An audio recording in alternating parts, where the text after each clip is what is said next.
Hi everyone, आप सभी के साथ मिलकर एक छोटी सी चर्चा करनी थी जिसमें आपके लिए महत्वपूर्ण बिंदु रखे गए हैं।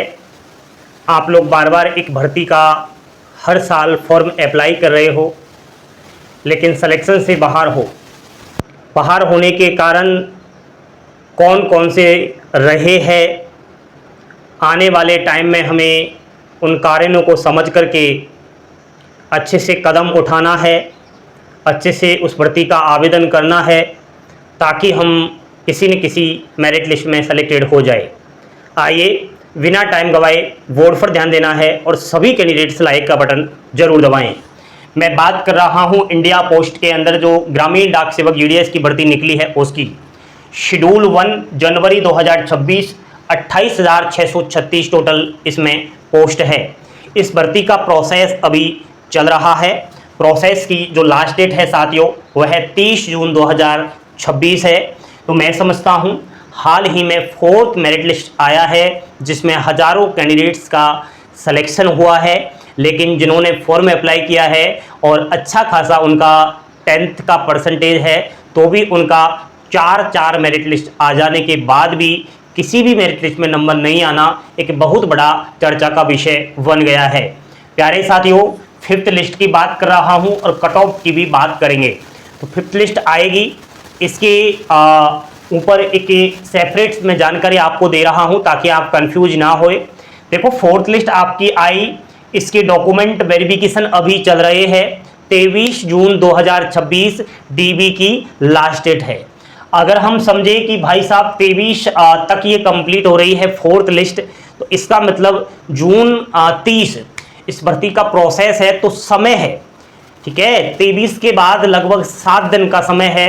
क्यों ना हम यहाँ पर ये समझ सकते हैं कि आपकी 5th लिस्ट आ सकती है, क्योंकि जब नेक्स्ट लिस्ट आई तब डीबी की लास्ट डेट के ठीक 7 से और 10 दिन बाद आ गई है।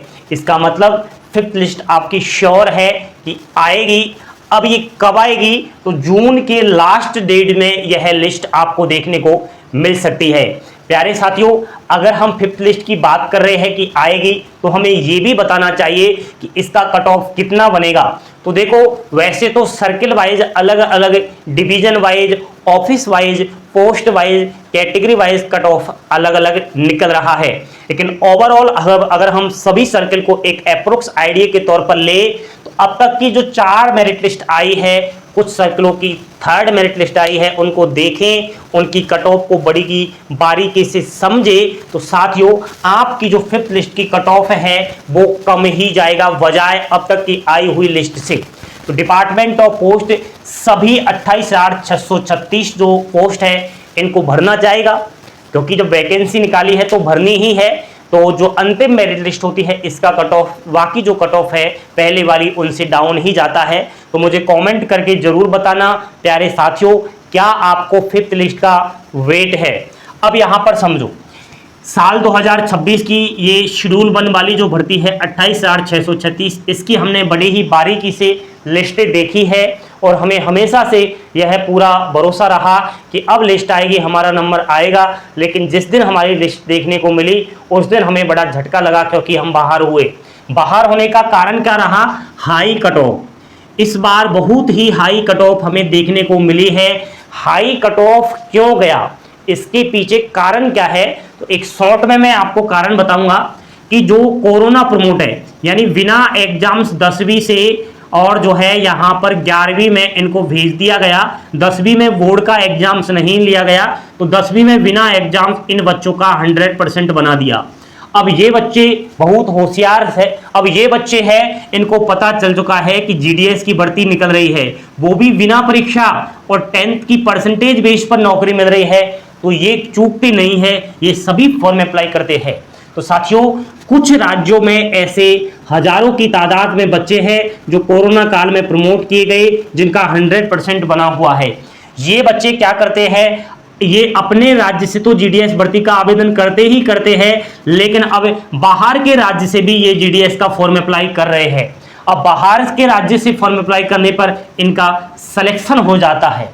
साथियों, लोकल जो राज्य का बच्चा है वो बाहर हो जाता है, क्योंकि उनकी जो सीट थी 70 से 80% पर मिलनी थी।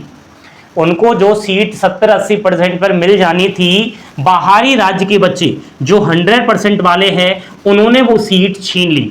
उदाहरण के तौर पर समझो, किसी ए राज्य का बच्चा है, इसकी 100% है, ये कोरोना में प्रमोट हुआ। क्या हुआ? ये कोरोना में प्रमोट हुआ। इसने जीडीएस का फॉर्म अप्लाई किया है और ये ए राज्य का बच्चा है, लेकिन इसने सोचा मैं मेरे राज्य से फॉर्म अप्लाई नहीं करूंगा, मैं बी राज्य से फॉर्म अप्लाई करूंगा। तो वी राज्य में इसने किसी सीट मान लिया जाए सी सीट से फॉर्म अप्लाई कर दिया। तो इस जगह पर वहां वी राज्य का जो लोकल बच्चा था जिसकी 80% थी, उसने भी फॉर्म अप्लाई किया है, क्योंकि उसको लगता है कि मेरा यहां से सिलेक्शन हो जाएगा। लेकिन इस वाले बच्चों को यह पता नहीं है कि यहां पर एक बच्चा ऐसा भी बाहरी राज्य का आ चुका है जिसकी 100% है। तो वो क्या करता है, बाहरी राज्य का बच्चा इस 80% वाले की सीट को छीन लेता है और 80% वाला जो बच्चा है वो बाहर हो जाता है। सबसे बड़ा रीजन यहां पर हाई कट ऑफ जाने का ये भी है। और आजकल तो आप सबको पता है 10th में एक 95+ % नॉर्मल हो चुकी है यार। एक 98% जब 10th में बनती है तो ये भी बहुत कम लगती है। क्या यार आपने 100% नहीं बनाया। तो आजकल की जनरेशन बहुत होशियार है। पहले के टाइम एक 60% 10th में बन जाता था तो गांव में शहर में मिठाई बांटी जाती थी कि देखो मेरा बच्चा और बच्ची फर्स्ट डिवीजन आया है। आजकल भूल जाओ फर्स्ट डिवीजन सब कुछ, आजकल तो परसेंटेज मायने रखती है। तो जो नए नए बच्चे हैं, जो बिल्कुल चिकने चिकने गाल है, बिल्कुल क्रीम बच्चे हैं जो अभी निकले हैं मार्केट में, ये बच्चे जीडीएस की सीट को छीन रहे हैं। और जो पुराने कैंडिडेट्स हैं जिनकी उम्र भी ज़्यादा हो चुकी है वो बच्चे बाहर हो रहे हैं, क्योंकि उनकी परसेंटेज इतनी नहीं है जितनी आजकल के बच्चे बना रहे हैं। अब देख लो सीबीएसई, जो सीबीएसई पास आउट है इनकी तो वैसे ही 95+ क्रॉस करती है, इनका CGPA स्कोर चलता है। तो ये बहुत सारे कारण यहाँ पर देखने को मिले हैं। और अगर हम और डीपली जाए तो साथियों, फर्जीवाड़ा भी बाहरी राज्य की मार्कशीट बनाकर हो रहा है, लेकिन उतना हम ज़्यादा इस वीडियो को लंबा नहीं खींचेंगे, फिर कभी बताएंगे उस विषय पर। लेकिन साथियों, आप इस चीज़ को देख करके डीमोटिवेट ना होए, घबराए नहीं। ऐसा भी नहीं है कि ये कारण यहाँ पर समझने के बाद हम फॉर्म अप्लाई ही ना करें। यहाँ पर हम सही प्लान से फॉर्म अप्लाई करेंगे तो हमारा कहीं ना कहीं लिस्ट में नाम देखने को मिलेगा। आपने किसी राज्य की इस वाली भर्ती की मेरिट लिस्ट देखी है? मेरे कहने पर फिर से देखना। चलो 4th लिस्ट ही देख लेना, अभी 5th लिस्ट तो नहीं आया। 4th लिस्ट को बड़ी ही बारीकी से देखना। उस लिस्ट में आपको 100%, 100%, 100% ऐसे ऊपर से दिखाई देंगे। बीच में कहीं आपको 80% वाला बच्चा दिखाई दे सकता है, आपको 90% वाला दिखाई दे सकता है, यानी कि 100% से कम परसेंटेज वाला बच्चा दिखाई दे सकता है। फिर यहाँ पर आपको फिर से 100%, 100%, फिर बीच में 100% से कम वाले बच्चे दिखाई देते। ऐसा क्यों? यहाँ पर 100% की लिस्ट आ रही थी, लेकिन बीच में एक कम परसेंटेज वाले का सिलेक्शन क्यों हुआ? क्योंकि इसने सही स्ट्रेटेजी से फॉर्म अप्लाई किया, सही प्लानिंग के साथ फॉर्म अप्लाई किया। इसने एक ऐसी जगह चॉइस की, इसने एक ऐसा ऑफिस को चुना जिस ऑफिस में चयन होने की संभावना है। तो वो जब फॉर्म अप्लाई होते हैं तो हम आपको पूरा गाइड करते हैं, अच्छे से आपको गाइड प्राप्त करवाते हैं, तब जाकर के इसमें फॉर्म अप्लाई करते हैं बड़े ही मेहनत के साथ। तो कहीं इन बच्चों से हमें आगे निकलना है, और जो ये बच्चे हमारी सीट को छीन रहे हैं, कहीं हम इनकी सीट को छीने तो अच्छा लगेगा। तो आइए, घबराइए नहीं, अभी तो 5th लिस्ट आ रही है, भगवान करे सिलेक्शन हो जाए, ज़्यादा डिमोटिवेट ना हो। और शेड्यूल 2 भी जल्द आपको देखने को मिलेगा। नेक्स्ट जीडीएस की भर्ती आएगी जिसमें हजारों की तादाद में सीटें होंगी, आपका सिलेक्शन अवश्य होगा। डोंट वरी, हंसते खेलते मुस्कुराते रहे, हंसने में ही आनंद है। जय हिंद, जय भारत। सभी युवा भाई बहन लाइक शेयर सब्सक्राइब करना ना भूलिए।